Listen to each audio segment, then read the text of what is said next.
Shut up and sit down.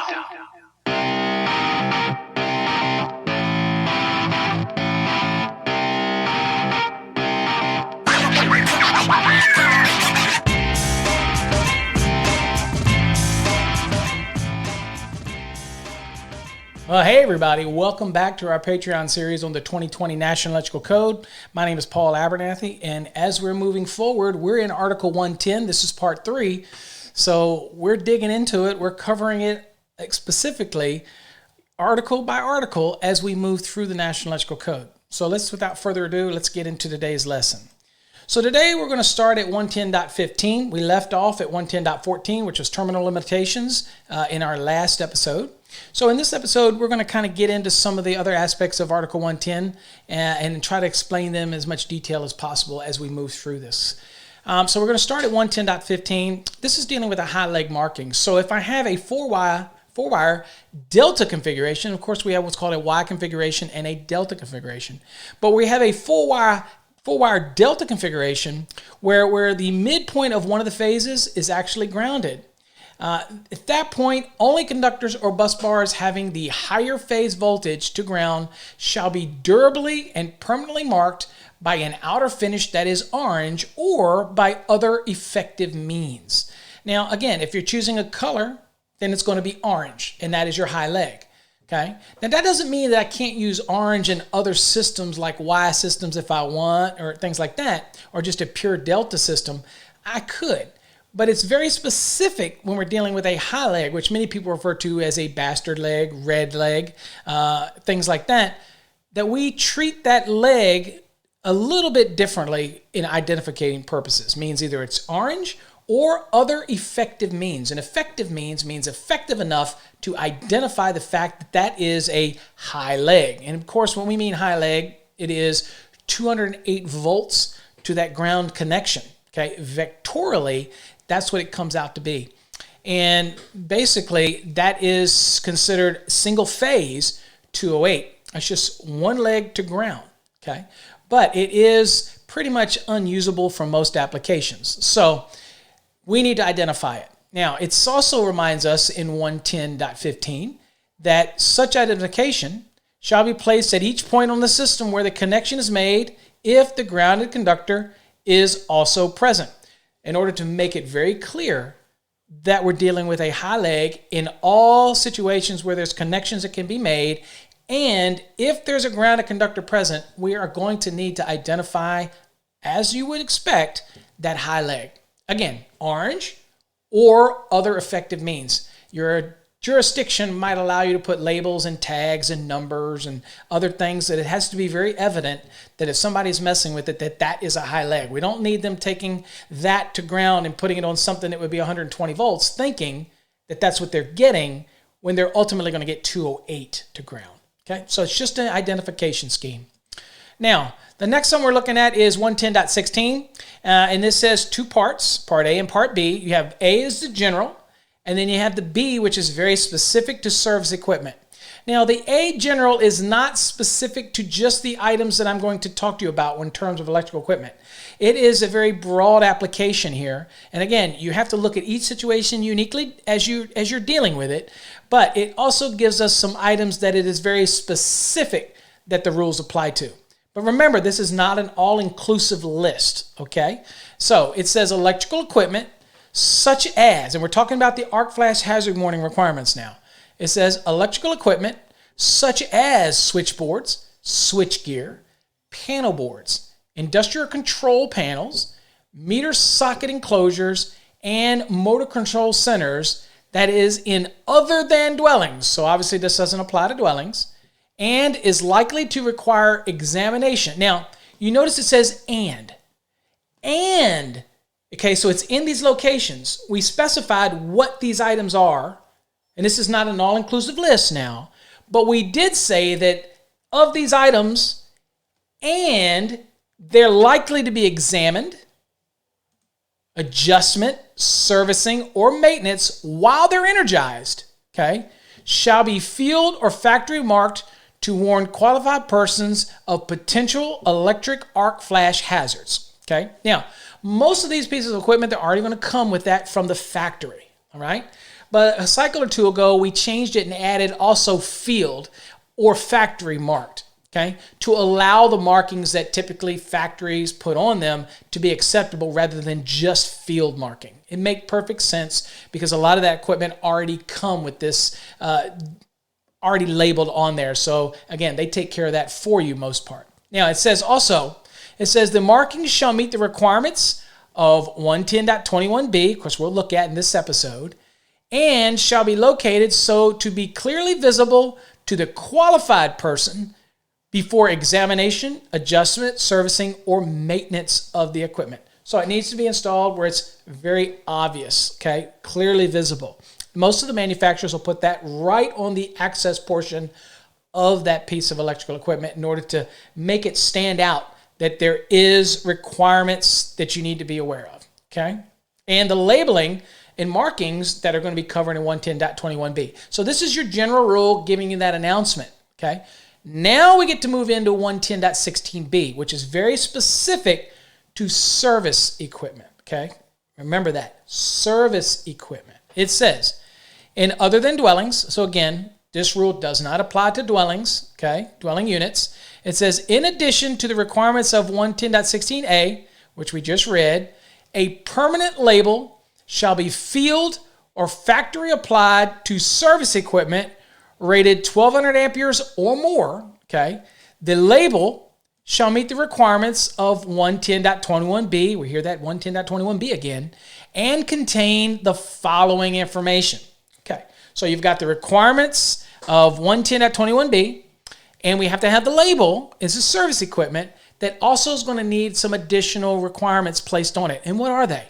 Well, it's going to tell us what the nominal system voltage is. 120, 240, that's a nominal. 208, 120 is a nominal. Okay, things like that. So got to have that on that label. It also wants to know what the available fault current is at the service overcurrent protected device. Okay, so an overcurrent device is going to have what's called an interruptive rating as well. But it also now is going to also need that label to tell me what is the available current up to this point.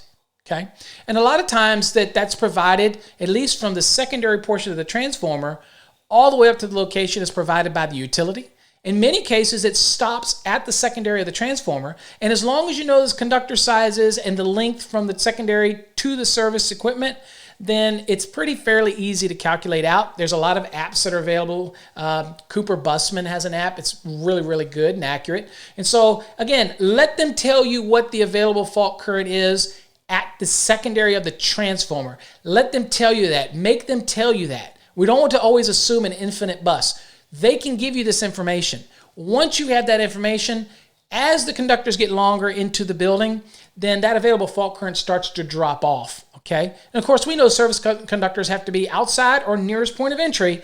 So again, depending on what that length is, it's going to affect the available fault current. Conductor sizes affect the available fault current, things like that. So you need to know what the available fault current is, whether you get it at the secondary, and you have to calculate it up to the service overcurrent protective device. Not a hard thing to do, but now you know that it has to be done, and that has to be written on that label, okay?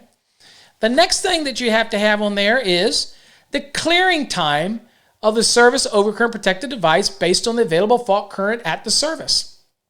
So this is usually provided to you by the manufacturer that will supply the actual service equipment.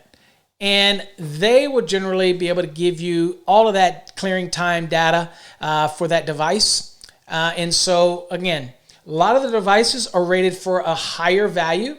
Maybe it's 22K or maybe, 50K, 1,000 volts or whatnot. And they're going to give you clearing time values that you place on there. Maybe it clears in 0.133, 0.12, whatever the value is in clearing time, in cycles. You're going to have that on the actual label.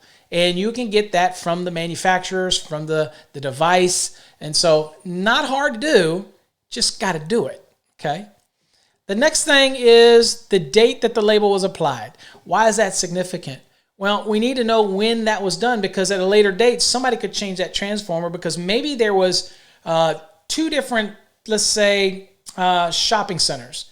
And they finished this one, and that transformer was designed to run the shopping center. but there has an expansion, and now they change that transformer.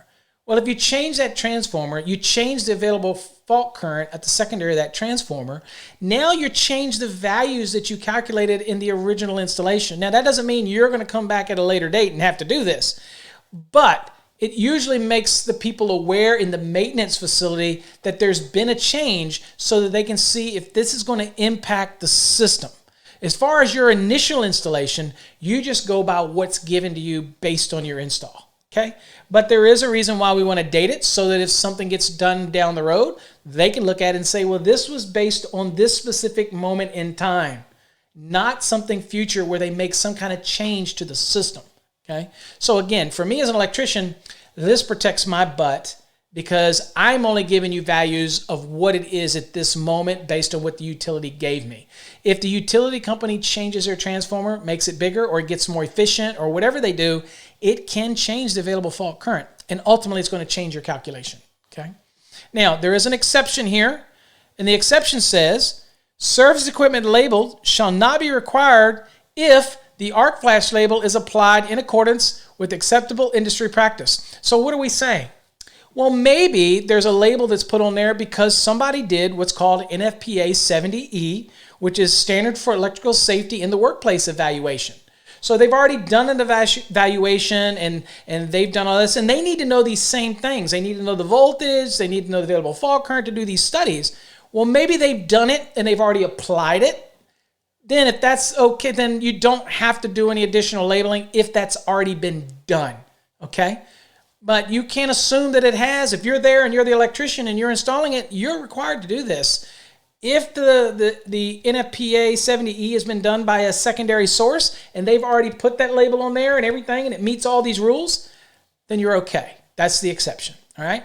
And of course, you have some informational notes here that allude to that, and it talks about NFPA 70E and the labeling requirements of the ANSI Z535, which is the colors and the size and caution and warning and all this kind of stuff. Okay, just really good information, but it's informational note information, okay? The next one we're dealing with is 110.18, arcing parts. And the code says, parts of electrical equipment that in ordinary operation produces arcs, sparks, flames, or molten metal shall be enclosed or separated and isolated from all combustible materials. So if I do have some type of electrical equipment, some apparatus that's designed to create an arc, a make or break results in an arc, or flames or molten metal or something that's part of its operation, then it needs to be in a separate enclosure or enclosed, the same thing, kept and guarded away, or isolated from any combustible material. Now, hopefully, that's probably going to take care of itself in the design of that piece of electrical equipment, I would hope, okay? But you have to keep that in mind whenever you're installing it, if it's one of those products that can create one of those characteristics. Now, there is an informational note here, and it says, for hazardous classified locations, see Article 500 through 517. For motors, see 430.14. Some motors, for example, actually do create arcs and sparks. So again, you have to be very careful how you place them. Now, usually the motors are in an enclosed housing, but it's just reminding you to be very cautious of where you place this equipment in proximity to combustible material.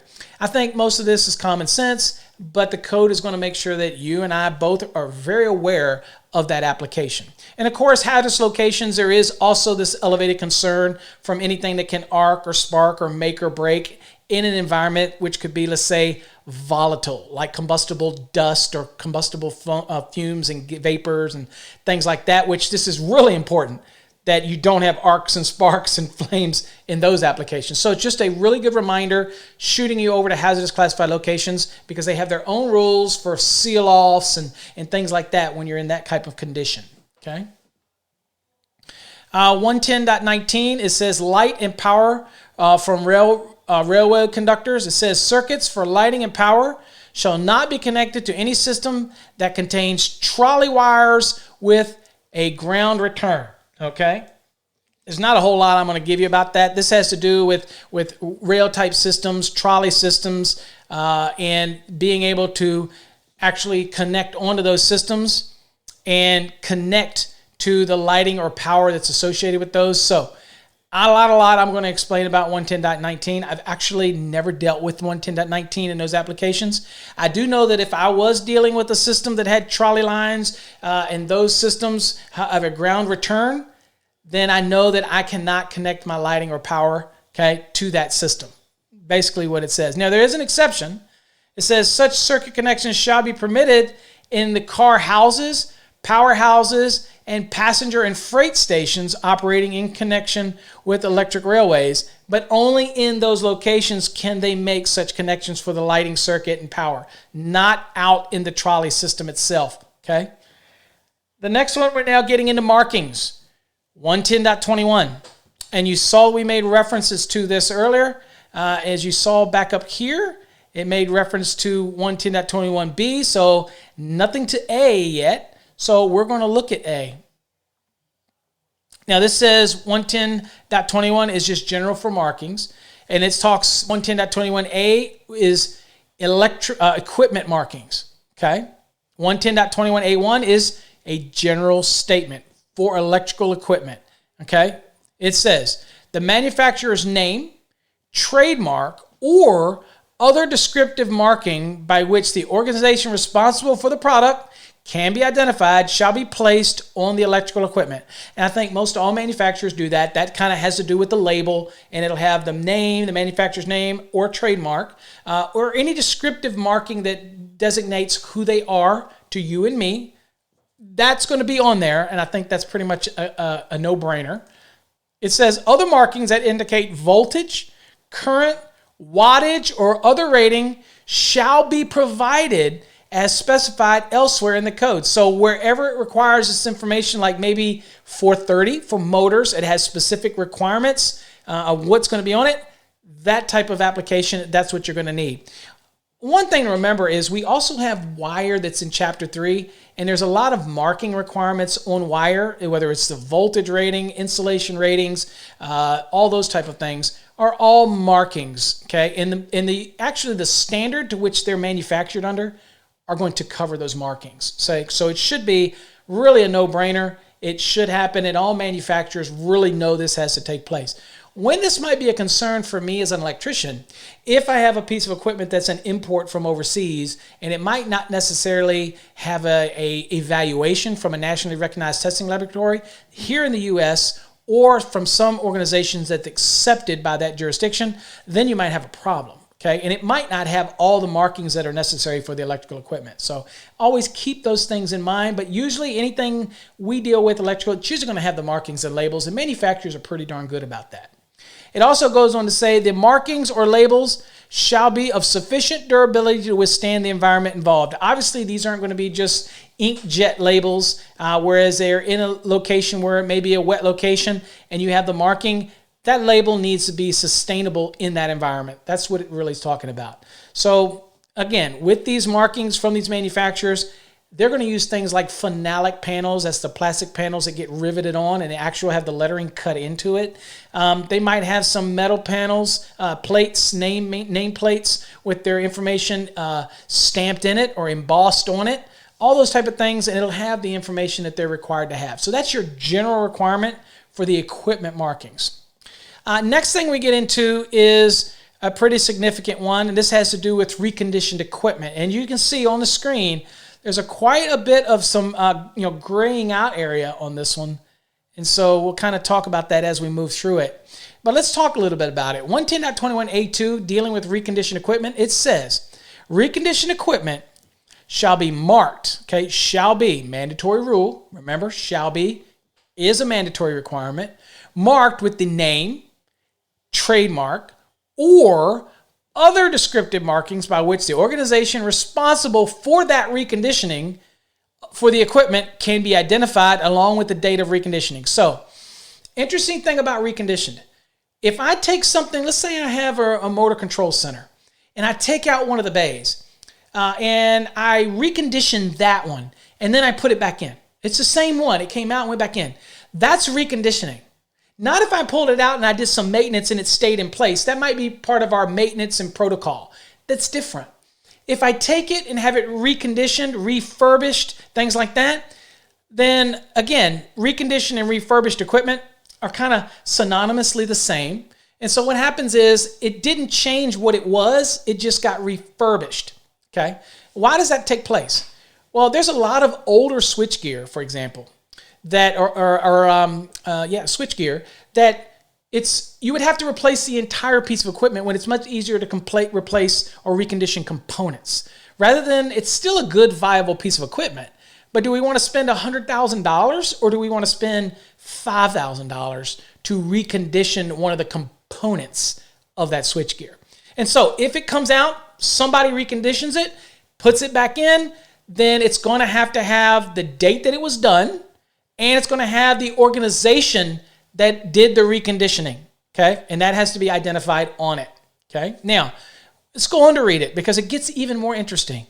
It says, reconditioned equipment shall be identified as reconditioned, okay? You got to let me know it's reconditioned. Don't try to sell me it new. And the original marking removed. Yes, you heard me right.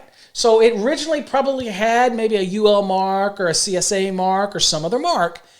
When you get it reconditioned, okay, it has to be removed. And you put the new mark on there, okay, from whoever did the reconditioning into what standard they reconditioned it to, okay? It says approval of the reconditioned equipment shall not be based solely on the equipment's original listing. So just because it had a listing and you get refurbished, you can't base the approval on its original listing. You have to make sure that the reconditioned listing, okay, which is the new listing, is in conformance with what it's being used for, okay? So the old one got to be removed. The new one for approval has to be on there. And again, approval of that reconditioned equipment by who does approvals? The AHJ, which is the authority having jurisdiction, the inspector.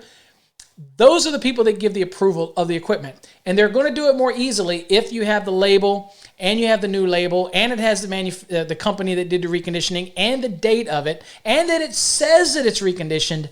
That's a different story. They have a tendency to give approval on that, but they're not basing this on the original listing, okay? They're basing it on what?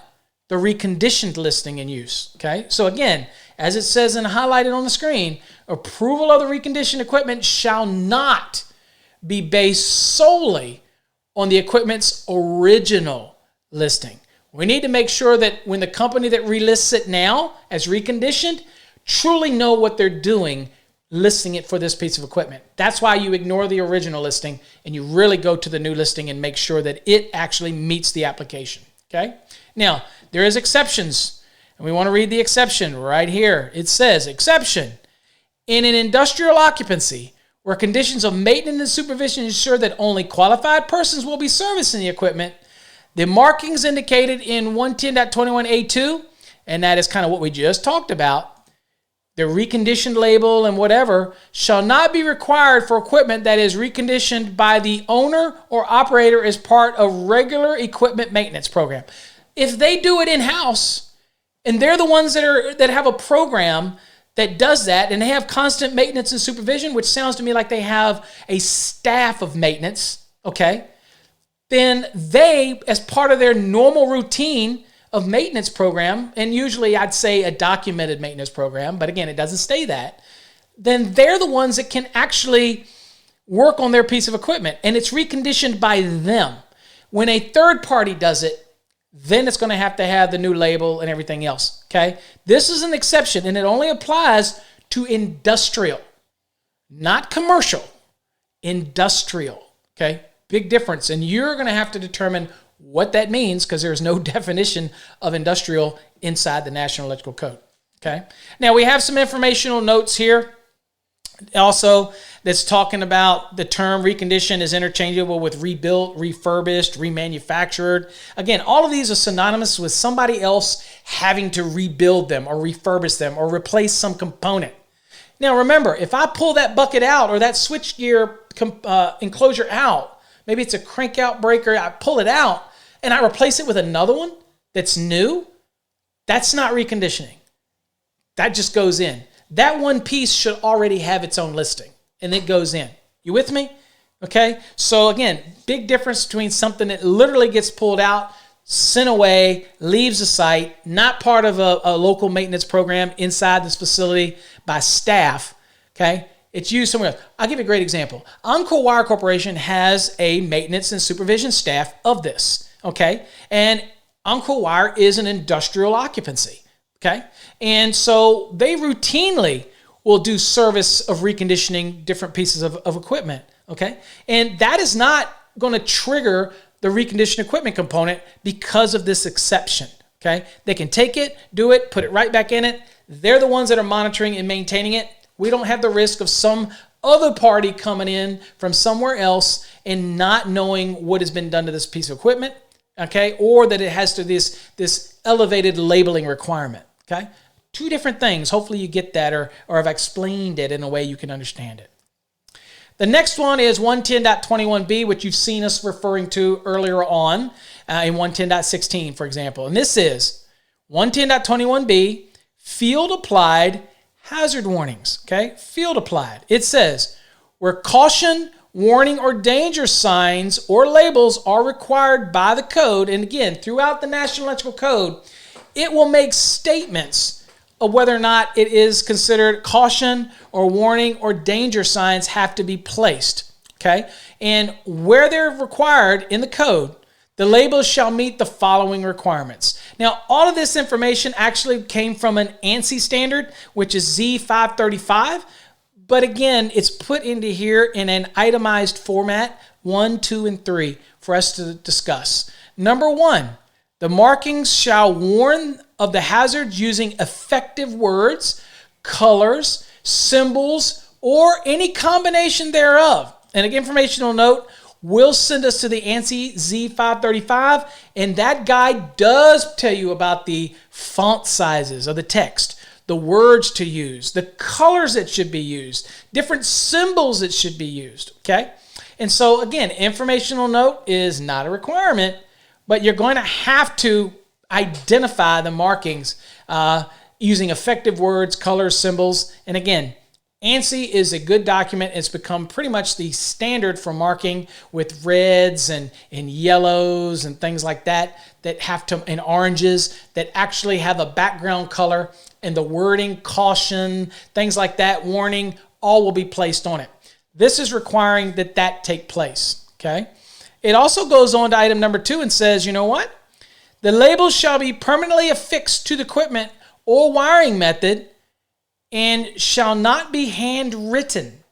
So it has to be either professionally done, typed out, but I can tell you in a minute, it's going to tell you that it has to withstand the environment. So an inkjet might look pretty, but it's not going to stand up to the environment, okay? And so those are the things. Now, some people say, well, maybe it's a dry environment, Paul. It will stand up to the environment. Maybe it will. I don't know. But if it's a wet environment or a damp environment or an excessively hot environment, a lot of times those inkjet stickers, peel and stick ones, the sticky starts to come off and it just flops right off. So you have to be aware of all of those conditions when you get these labels. Most people will get the metal labels or phenolics, the plastic with the writing, and they'll rivet it on, or usually it will be a professionally done label that wraps around, okay? Really being significant in its identification of the potential caution, warning, or danger sign, okay? Now, it also has an exception to number 2. And this says it has to be affixed to the equipment or the wiring method and not be handwritten. Exception says, well, portions of labels or markings that are variable or that could be subject to change shall be permitted to be handwritten and shall be legible. Okay? So, if there is some portion of a label that or markings that is variable, means it changes or can change or has the ability to be changed, okay? And it could be subject to change, may something you write in. Again, not knowing the application. Trust me, if you have a label and something on it is subject to changes often, where you would write something in, then it's going to allow you to handwrite that in. Of course, it's still got to be legible, all right? Got to be able to read it. Now, some people have asked me, Does legible mean, can it be in Spanish? You know, on a regular job site, and we, you know, I hate to say this because we're a melting pot in the United States. We speak, the predominant language is English, but there's Spanish, there's other different languages that are all in one big melting pot. And to be honest with you, it's all considered American language, okay? All of them. We have so many melting pots. But I think the universal language is English if you live here in the United States. So that would be the marking. It's legible because the majority of the people could understand that. If it was in Spanish, for example, I wouldn't be able to understand it. And so to me, it wouldn't be legible. You're going to have to work that out yourself. But I can tell you what, you never go wrong if you do it in English. Now, somebody says, well, what if it's an all Mexican employee site? Then they wouldn't be able to read English maybe. Well, again, you need to work on that with your staff, but I think that pretty much legible means be able to read it. You're going to have to discuss whether or not it needs to be in English or some other language, okay? Sometimes they're putting both languages on it, but legible means the ability to be able to read it. Not necessarily translate it, but be able to read it. For me, I make sure everything's in English because, again, in the U.S., that's the universal application. So that's kind of how I go. You can do what you want, but that's how I look at it. Now, lastly, we have item 3. It says the label shall be of sufficient durability to withstand the environment involved. Obviously, again, if it's a really elevated heat environment and you just use the peeling sticks, they're going to pop off when it gets really hot. The glue is going to get really soft. It's in a wet environment, it'll smear. In a cold environment, it could crack off. So you have to be aware of the environment to which you're placing it, okay? So all those in mind. And again, informational note, again, reminds you about the ANSI Z535 document. It's basically product safety signs and labels, provides guidelines for the design and durability of safety signs and labels for application to electrical equipment, okay? So ANSI Z535, I believe, is probably just a document that's available on the internet for free and gives you some good guidance in that application. Okay. The next thing that we're looking at is 110.22. That is the identification of a disconnection means. 110.22a, a general requirement for identification now of disconnecting means. Very broad here. It says, each disconnection means shall be legibly marked to indicate its purpose, unless located and arranged such that the purpose is evident. For example, a disconnect next to an outside air condenser unit, it's pretty evident that that disconnect goes to that AC unit. That's evident, right? That's what we're talking about. That's evident, all right? Anywhere else, it's not so evident, but that's an example of extreme evidence, okay? Now, it says, in other than 1 and 2 family dwellings, so we're not talking about 1 and 2 family dwellings here, it says, the markings shall include the identification of the circuit source that supplies the disconnection means. The markings shall be of sufficient durability, again, to withstand the environment. Now, this is an interesting one. The first part of this rule would apply to 1 and 2 family dwellings. Again, like I said, the disconnect for the air conditioning unit, that was evident, okay? But it goes on to say, okay, that's your basic rule, identifying that disconnect. But it also goes, you know what? In other than 1 and 2 family dwellings, I need to include the identification of the circuit source location, okay, that actually supplies that disconnection mean. That isn't required for 1 and 2 family, but isn't required for everything else. So the first part of this applies broadly, okay, to anything when it comes to identifying the actual purpose of that disconnection means, okay? The purpose and arrangement, unless it's evident right next to the air conditioning unit, right?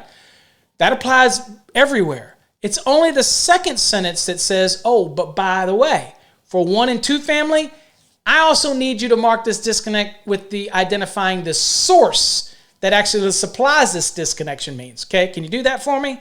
I need you to do that. So that's all commercial. That would be all, again, it would be in multifamily building applications because that's going to be more than 1 and 2 family. That's going to be 3 or more. So again, this rule is very broad and it allows us to know all the way down the scheme of things where I can kill that disconnect's power. so that I can essentially lock and tag it appropriately, things type of things. So this does increase safety in this application, all right? The next thing that we've got is 110.22b, engineered series combination systems. It says equipment enclosures for circuit breakers or fuses applied in compliance with series combination ratings, selected under engineering supervision in accordance with 240.86a, shall be legibly marked in the field as directed by the engineer to indicate the equipment has been applied with a series combination rating. It says the markings shall meet the requirements in 110.21b, which we kind of just looked at, and shall be readily visible and state the following. So this is a statement that must be placed on it. So anywhere that I have an engineered specified series combination where I have one breaker that's working in series with another breaker, okay, and they're combined ratings, okay, where that's happening, I need to make sure that I put this marking on here, and it needs to be very visible. Okay, and obviously it's got to be rated for the durability of the environment that it's located in.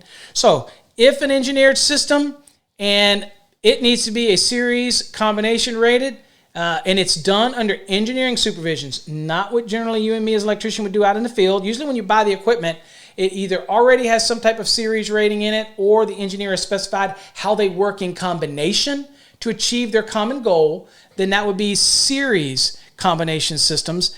And if the engineers are specifying this, just remember the markings that have to go on the piece of equipment, okay?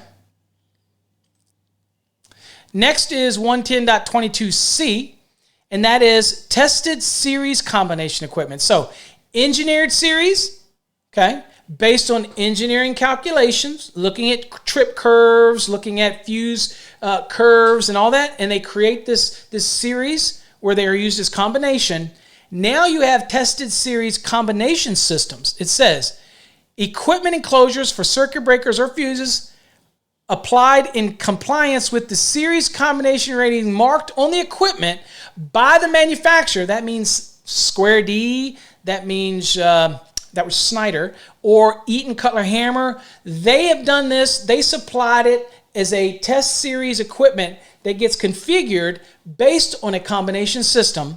When they do that, the manufacturer will provide that for you, okay? And it says the rating shall be marked on the equipment by the manufacturer in accordance with 240.86b, shall be legibly marked in the field to indicate the equipment has been applied with a series combination rating. The markings shall meet the requirements of 110.21b and shall be readily visible and state the following. So the marking needs to say, caution, series combination rated, whatever the amperes are, identify replacement components required. So if they replace some piece of this engineered series, of this engineered tested series combination system, if one piece is replaced, it's so critical that they contact the manufacturer so that we don't lose that tested series rating on those components, okay? So the notice here is going to be to remind somebody, hey, I need to do something. I need to talk to the engineer, or I need to talk to the manufacturers about this equipment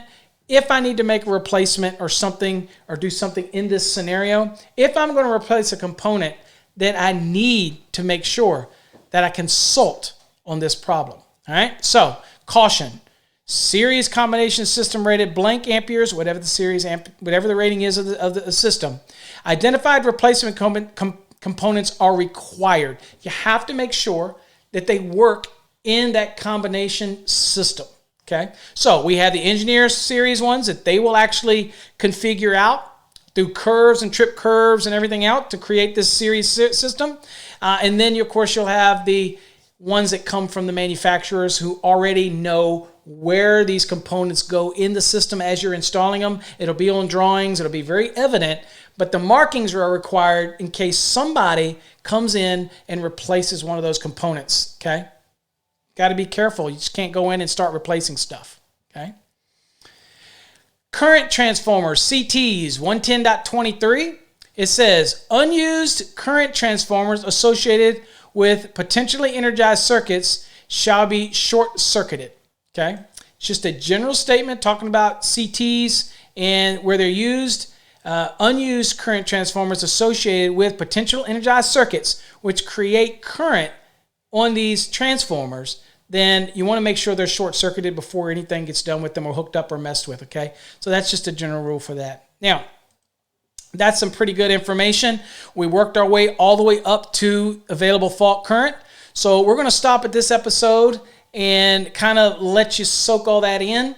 Again, if you ever have any questions regarding any of this, being a Patreon member, you can ask questions, reach out to us, we'll explain it in more detail. If you really want to know, for example, the differences or unique differences between an engineered system combination system or one that would be done from the manufacturers or tested systems, email us, let us know, or post a comment down here in the comment section, and we're more than happy to go into more detail, provide you with some documents. There's some interesting industry documents from many of the manufacturers if you really want to get that detailed into the weeds. I'm more than happy to give that to you.